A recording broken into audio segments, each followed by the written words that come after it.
कैसा गुजर रहा है आपका क्वारंटीन? बस क्वारंटीन तो हमारा तो कोई नहीं होता, पॉलिटिशियन का क्या क्वारंटीन है। हमारी तो ड्यूटीज़ असाइन की हुई चीफ मिनिस्टर पंजाब ने हाँ। जेलम और रावलपिंडी में जी जी। एंटी कोरोना जो ड्राइव है उसमें पार्टिसिपेट कर रहे हैं। अच्छा, जी।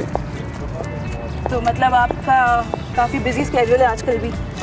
अब ऑब्वियसली जब ज़ाहिर है हमारी जो पोजीशन है वो तो हमसे डिमांड यही करती है कि इस तरह का जो हंगामी सिचुएशन है पूरी दुनिया के अंदर और खुसूसन पाकिस्तान के अंदर, तो ज़ाहिर है हम जिन पोर्टफोलियोज़ के ऊपर हैं तो हमें तो उसमें परफॉर्म करना पड़ता है, घर के अंदर बैठा नहीं जाता। तो लॉकडाउन आपके लिए नहीं है मतलब?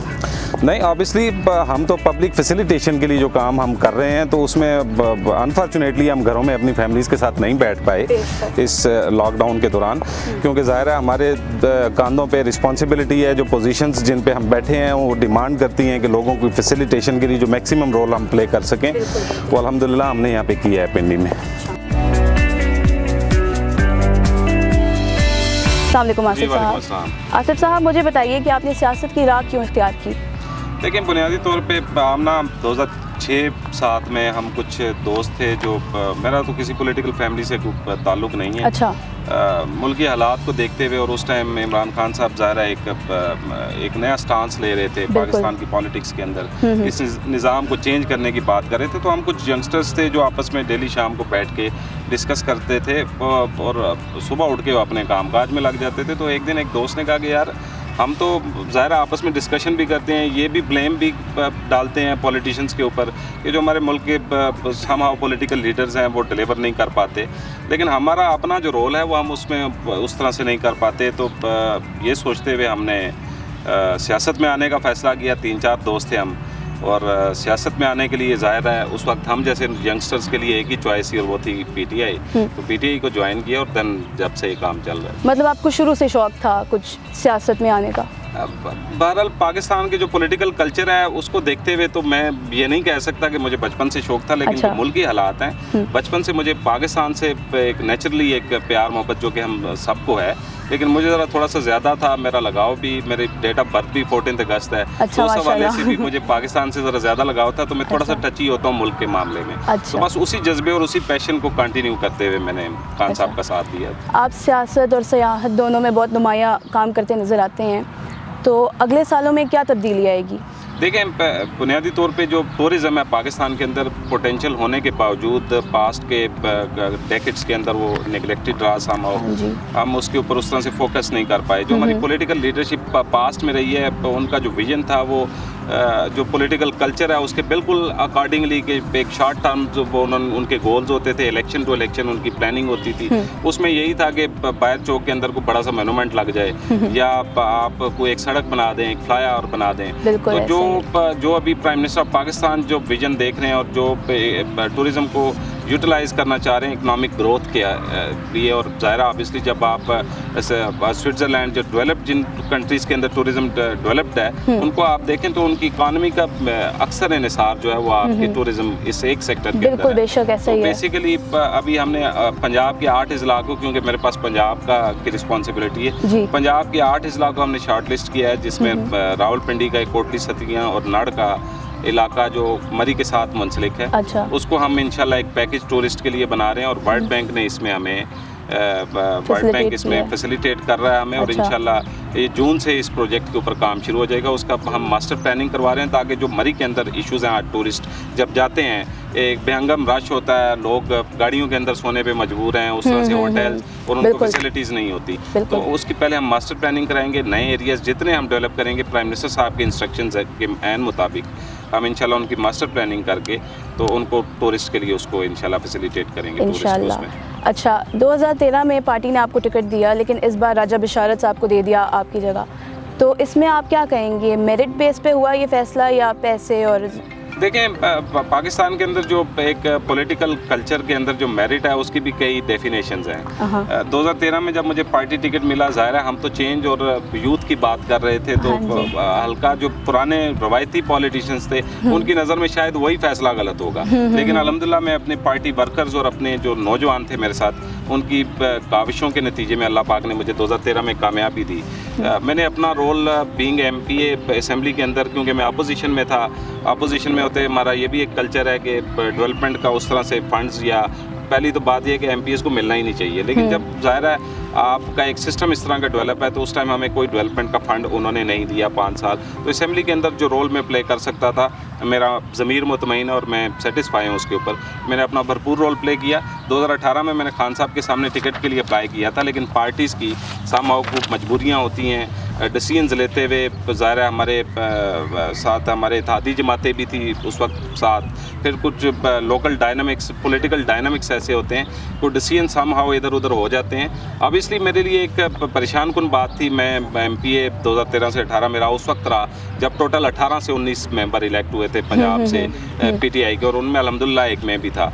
लेकिन जब 18 में जब टिकट नहीं मिला तो थोड़ी देर के लिए तो मैं थोड़ा सा डिमोरलाइज हुआ, लेकिन उसके बाद मेरे माइंड में एक ही चीज़ आई कि खान साहब के साथ देने के लिए मैंने ये शर्त तो नहीं रखी थी कि मैंने खान साहब ने मुझे MPA बनाना है तो मैं PTI के अंदर शामिल होऊंगा, या मैं 13 से पहले मैंने कभी सोचा नहीं था कि मैं कभी इलेक्शन लड़ूंगा। अच्छा। मकसद ये था आमना कि अपने मुल्क को फैसिलिटेट करें, जिस जगह पे रिस्पॉन्सिबिलिटी मिले अपने हिस्से का रोल प्ले कर दें। तो फिर 18 के अंदर मुझे टिकट नहीं मिला, लेकिन मैंने अपने दोनों कैंडिडेट्स की अल्हम्दुलिल्लाह पूरी भरपूर कैंपेन की और एज अ वर्कर कैंपेन की है। इस हद तक कैंपेन की है कि मैं इलेक्शन डे वाले दिन जो हमारे पोलिंग एजेंट्स थे उनको खाना भी मैं अपने हाथों से तकसीम करता रहा हूँ अपनी गाड़ी के ऊपर रख के। तो उसके बाद खान साहब ने मुझे रिस्पॉन्सिबिलिटी पिंडी की एज अ चेयरमैन PHA दी।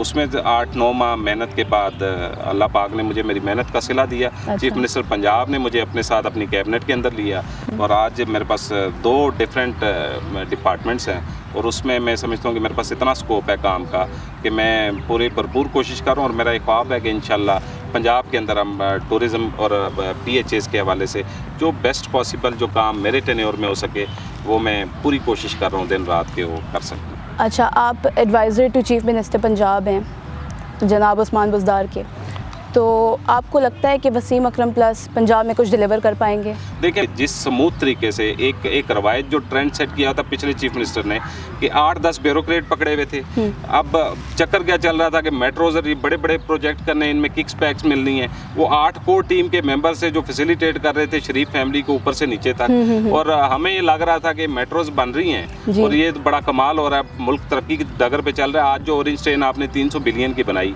उसको चलाने के लिए हम कैबिनेट की 2 मीटिंग्स हो चुकी हैं कि हम इसको चलाने के लिए वो कौन सा ऐसा लायामल इख्तियार करें कि 12 अरब रुपए की सब्सिडी। अच्छा। इस कौम की जो सूबा अरबों डॉलर्स का मकरूज है, वो 12 अरब रुपये आप एक 25 किलोमीटर का ट्रैक जिससे ना को रेलवे स्टेशन है। मेरा ख्याल है पाकिस्तान क्या दुनिया का वाहिद मंसूबा है कि जिसके अंदर ऑरेंज ट्रेन को ना एयरपोर्ट टच कर रहा है ना रेलवे स्टेशन टच कर रहा है। तो मतलब ये एक ऐसा रूट है कि जो हमारी समझ से बालातर है और उसके ऊपर हमें 12 अरब रुपए की सब्सिडी देनी पड़ेगी। सेम एज मेट्रोज देख लें आप, 61 लाख रुपए आप पिंडी की मेट्रो की सब्सिडी दे रहे हैं पर डे, और वो मेरे और आपके टैक्स के पैसों से मिल रहा है। तो इस पैसे से जो प्रायोरिटीज सेट करनी चाहिए ना, जिस तरह अभी हमें शुरू में बड़ा क्रिटिसिज्म भी मिला, चीज़ें रेट्स ऊपर गए, जाहिर है मुल्क को इस दहेज पे इन्हीं मंसूबों ने पहुँचाया। बिल्कुल सही कह रहे हैं आप, इन्हीं मंसूबों ने किया। तो ये सरदार उस्मान बुज़दार साहब तो देखे ना, रियलिस्टिकली चीज़ों को पूरा कैलकुलेट करके, और मैं आपको ये बता रहा हूँ कि ये 5 साल इनका जब टेन्योर कंप्लीट होगा, खसूसन मैं साउथ पंजाब के लोगों को ये खुशखबरी देना चाह रहा हूँ कि वहाँ से पास्ट के अंदर भी प्राइम मिनिस्टर भी रहे, प्रेसिडेंट भी पाकिस्तान के उस एरिया से रहे, मेंबरान असेंबली तो ऑब्वियसली आते ही हैं, लेकिन किसी शख्स ने जो सरदार हैं वहाँ के बड़े बड़े इंटेंशनली उस एरिया को नेगलेक्ट किया। चीफ मिनिस्टर पंजाब के हल्के से लेके तौसा से लेके DG खान, बावलपुर, इन एरियाज़ में जो डेवलपमेंट का काम इस टेन्योर में हो रहा है वो पास के अंदर मैंने नहीं कम से कम देखा। बिल्कुल ऐसा ही है। अच्छा, गुज़िश्ता दौर में आप अपोजिशन में थे, अब आप गवर्नमेंट में हैं, तो दोनों में से आपको क्या ज़्यादा बेहतर लगता है? देखें, अपोजिशन में एक चीज़ ये होती है कि आप का जो फ्रस्ट्रेशन होती है ना इंसान के अंदर, उसको आप खुल के बयान कर लेते हैं। ज़ाहिर है इवन बीइंग गवर्नमेंट, हमारा जो निज़ाम है, जो सिस्टम है, वो उसमें आप अगर कोई पॉजिटिव वे में काम करने जाएंगे तो आपको ये सिस्टम आपके आड़े आएगा, आपके रास्ते में हर्डल्स आती हैं। तो ज़ाहिर है गवर्नमेंट के अंदर होते हैं रिस्पॉन्सिबिलिटीज़ ज़्यादा होती हैं, आपको समहाउ उतनी लिबर्टी नहीं होती कि आप चीज़ों को ना बयान कर सकें उस तरह से। अपोजिशन में तो मैंने बड़ी दबंग तकरीरें की हुई हैं पंजाब असेंबली में, और अल्हम्दुलिल्लाह आज भी अगर कोई चीज़ पार्टी की मैं गलत देखूं तो पार्टी की लीडरशिप के सामने और पब्लिकली भी कुछ चीज़ों को एडमिट कर लेते हैं, क्योंकि हम फरिश्ते तो हैं नहीं, हम बिल्कुल बेशक हमसे गलती हो सकती है, गलती हो जाती है, बिल्कुल सही कह रहे हैं। अच्छा, तो अब आपसे कुछ पर्सनल सवालात की तरफ आएँ। बताएं आपका बचपन कैसा था, आप शरारती थे, किस टाइप के थे? देखिए मैं तो बचपन तो मुझे तो लगता है कि अभी भी उसकी झलक में मेरी पर्सनैलिटी के अंदर जो है वो दोस्त जो मेरे करीबी अच्छा। वो देखते हैं। मैं बचपन में बहुत ज़्यादा शरारती थी। अच्छा, तो बचपन की कोई ऐसी याद जो आपको आज तक याद हो, याद आए तो हंसी आ जाए चेहरे पे? देखिए एक चीज़ थी कि मैं मैचेस वगैरह हुआ करते थे क्रिकेट और हॉकी के, तो बचपन में पाकिस्तान का और खुसूसन इंडिया से जब मैच होता था तो मैं बड़े शौक से देखा करता था। और खुदा न खास्ता जब पाकिस्तान मैच हार रहा होता था, हॉकी उन दिनों बहुत ज़्यादा थी, अच्छा। तो गोल नहीं होता था तो मैं वालदा के सामने रोता था कि पाकिस्तान गोल नहीं कर रहा और इंडिया के गोल हो गए। तो वालदा मुझे कहती थी मस्जिद जाके दुआ करें। मैं दौड़ता जाता था मस्जिद तक और वहाँ पे दुआ करके फिर आके दरवाजे में पूछना कि पाकिस्तान ने गोल किया या नहीं किया। तो वो इस तरह से वो ये एक वाहिद चीज़ है जो मेरे घर वाले भी, मेरे बड़े बहन भाई जो हैं वो भी याद कराते हैं कि मेरे अंदर बहुत ज़्यादा ये वाला आंसर ज़्यादा था। पाकिस्तान से खेलों में दिलचस्पी थी, पाकिस्तान से लगाव था। तो ये मुझे बचपन का एक ऐसी याद है कि जो अक्सर मुझे मेरे रिलेटिव याद करते हैं। तो ये याद ना सिर्फ आपको बल्कि आपके घर वालों को भी सबको बहुत याद आती है। तो इंटीग्रल ड्रामा आजकल बहुत ज़्यादा पाकिस्तान में देखा जा रहा है, तो आपने देखा?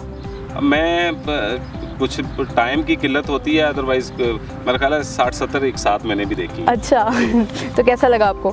ऑब्वियसली ऐसे प्लेस जो हैं वो ज़ाहिर है एक हिस्ट्री है हमारे मुस्लिम उम्मा की, और ऐसे लीडर्स हमारे लोग रहे हैं कि जिन्होंने सालों साल इस दुनिया के ऊपर हुक्मरानी की है। अभी तो हम अपनी कौम को जो दिखाते हैं जस्ट डिसअपॉइंटमेंट दिखाते हैं। बिल्कुल, तो ये बड़ा अच्छा इनिशिएटिव था। टर्किश प्रेसिडेंट ने भी इसको बड़ा फैसिलिटेट किया और हमारे प्राइम मिनिस्टर साहब ने भी इसको एंडोर्स किया। तो ऑब्वियसली जो हमारी स्टोरी किस तरह के हीरोज़ हैं उनके प्लेज आने चाहिए। हमारी जो यंग जनरेशन है ज़ाहिर है उसको उससे मोटिवेशन मिलनी चाहिए। बिल्कुल, बेशक। अच्छा, पाकिस्तान के अलावा कौन सा ऐसा मुल्क है जो आपको बहुत पसंद है, आपके दिल के बहुत करीब है? देखिए पाकिस्तान के अलावा पाकिस्तान ही है, क्योंकि मैं दुनिया में यूरोप में मैं गया हूँ, अल्लाह ने मुझे मौका दिया है। हाँ जी। क्योंकि मिडल ईस्ट भी देखा है। अच्छा। लेकिन मैं आपको एक चीज़ ये बताऊँ कि जिस मुल्क में भी मैं गया हूँ और जिस तरह की इन्वायरमेंट, जिस तरह का वेदर, जिस तरह के हालात हमारे इस मुल्क के अंदर हैं, शायद जो बंदे जिनको बाहर जाने का मौका नहीं मिला उनकी सोच डिफरेंट होती है। लेकिन जब आप बाहर जाके देख लें एक दफ़ा तो फिर पता चलता है। देखे ना, उन्होंने चीज़ों को अपने सिस्टम्स को डेवलप किया है। अदरवाइज जो खिता हम अल्लाह ने हमें दिया है इस जैसा खिता आपको दुनिया में कहीं नहीं मिलेगा। वेकेशंस पे जाना हो तो कहाँ जाएंगे? वेकेशंस पे जाना हो तो नॉर्दर्न एरियाज में। पाकिस्तान ही? वो पाकिस्तान, मतलब पाकिस्तान से आपको मुझे बड़ा मौका मिला है यूरोप में जाने का। मैंने पहले बताया यूके के नॉर्दर्न एरियाज के अंदर भी मैं गया हूँ। लेकिन जो एनवायरनमेंट और जिस तरह का ज़ाहिर है अपना कल्चर है, हाँ जी बिल्कुल, हमारा अपना मुल्क है, तो यहाँ पे तो हर तरह से सब अच्छा है ना। बाहर आप फॉरेन में जाएं तो चीज़ें समहाउ रिस्ट्रिक्टेड होती हैं, लैंग्वेज बैरियर्स होते हैं, डिफरेंट और चीज़ें होती हैं। लेकिन मैं जाता रहा हूँ, लेकिन मैं स्टिल वेटेज दूंगा अपने नॉर्दर्न एरियाज़ को। बिल्कुल बिल्कुल। जैसे आपने बताया आप क्रिकेट खेलते हैं, तो उसके बारे में कुछ बताएं, कौन आपका फेवरेट? बचपन में मैं क्रिकेट खेलता रहा हूँ। बैटिंग में मेरा राहुल द्रविड़ जो इंडियन बैट्समैन थे वो मेरे बड़े फेवरेट थे। अच्छा। ओवरऑल प्राइम मिनिस्टर जो इमरान खान साहब हैं, बचपन मैंने इनको ज़ाहिर है थोड़ा देखा है। दैन उसके बाद बेताशा हमारे स्टार्स रहे हैं, वसीम अकरम, वकार यूनस, ये ज़ाहिर है एक बड़े नाम है जो पाकिस्तान की क्रिकेट में। और मैं खुद ज़ाती तौर पे भी खेलता रहा हूँ। और शायद अगर लाख उस वक्त किस्मत साथ देती तो मैं आज नेशनल टीम में भी होता। लेकिन मेरे फादर जो हैं वो उसको काफ़ी अपोज करते रहे। उनकी ये ख्वाहिश थी कि मैं डॉक्टर बनूं और मैं पढ़ाई पे ज़्यादा फोकस करूं, जबकि मैं दिन में ग्राउंड में निकल जाया करता था। तो वो रेजिस्ट करते थे, शायद उस वजह से मैं आगे नहीं जा सका स्पोर्ट्स में। तो आप अच्छे सियासतदान हैं, उसके साथ साथ अच्छे क्रिकेटर भी हैं, तो आए हमारे साथ कुछ थोड़ी सी एक ओवर खेल लें। के देखता हूँ कि अच्छा हूँ या नहीं हूँ।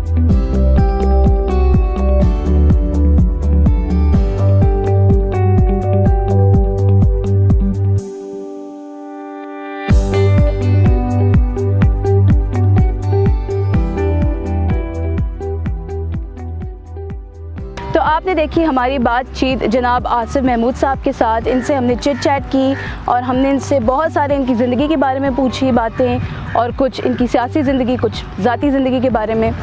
तो अब हम इनसे लेंगे इजाज़त। Thank you so much Asif साहब। Thank you so much. आपसे मुलाकात होगी इंशाल्लाह किसी और जगह, किसी और शख्सियत के साथ। तब तक के लिए अपना बहुत ख्याल रखें। इन्फो न्यूज़ नेटवर्क देखते रहें। इजाज़त दें। अल्लाह हाफ़िज़।